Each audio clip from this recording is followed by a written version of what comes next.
think it's quite important to ensure that we do engage young people and children from as soon as we can, and we continue that climate education so that in the future generations we can continue talking about climate and the importance of raising awareness about what's happening around the world. There's a misconception when it comes to climate change. A lot of people say things like it's boring. A lot of people don't get involved. Why do you think those misconceptions actually arise? And do you think this is going to change now with the 2 billion strong campaign? I definitely think it would change because it's the importance of knowing how it does affect so many people worldwide. Sometimes people may think that the climate crisis is not a global issue, but there's actually things happening around the world: floods, droughts, the cost of living crisis, for example, increasing. And this just shows how important it is for us to all amplify our voices and use it to talk about this important issue.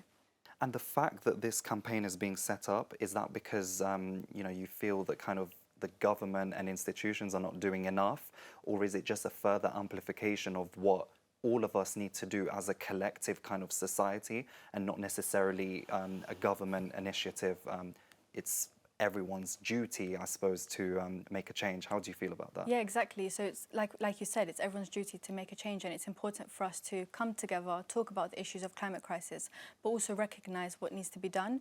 So as you said about the government, for example, there are aspects where sometimes more needs to be done, and the international community needs to get involved, whether it's providing adequate support measures for communities around the world to recover from the consequences of climate crisis, or it could be things like making sure that the climate crisis actually reduces by producing long-term solutions instead of short-term solutions. So just looking at different ways that we can really support communities worldwide to recover from the consequences of the climate crisis.